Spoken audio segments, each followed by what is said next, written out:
Pemirsa, dampak pandemi COVID-19 melumpuhkan sendi-sendi kehidupan di dunia termasuk di Bali. Terlebih saat ini muncul dua mutasi virus varian baru sehingga masyarakat hendaknya selalu waspada dengan tetap menerapkan prokes, termasuk sektor pendidikan. Dari tingkat dasar hingga tingkat atas yang tidak bisa dilaksanakan secara daring, diharapkan pelaksanaannya tetap dengan prokes ketat. Menurut akademisi Iwayan Gede Wiryawan, masa pandemi perkuliahan dilaksanakan secara daring. Untuk praktek dimungkinkan dilaksanakan secara luring atau langsung di kampus, namun pelaksanaannya tetap menerapkan prokes ketat, yakni 3M bahkan 6M, dan diawasi dengan ketat oleh pimpinan lembaga dan Satgas COVID-19 di pihak kampus.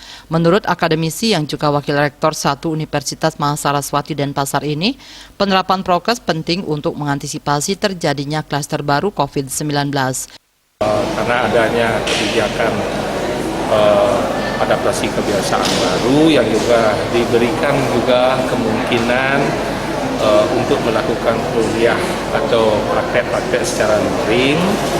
Unmas Denpasar mengambil kebijakan bahwa untuk kelas yang memang memerlukan praktek-praktek secara langsung dengan kapasitas atau jumlah yang kecil, misalnya 5 orang, 10 orang, itu masih diberikan peluang untuk melakukan praktek secara luring, tetapi tetap dengan protokol kesehatan yang sangat ketat.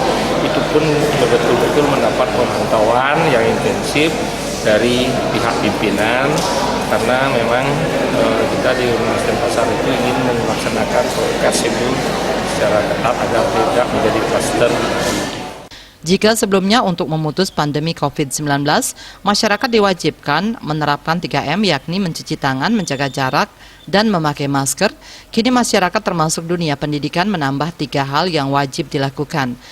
Kewajiban tersebut diberi nama 6M. Penerapan 6M ini merupakan upaya untuk memutus penyebaran COVID-19.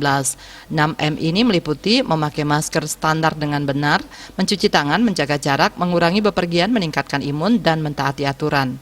Indrawan, Bali TV.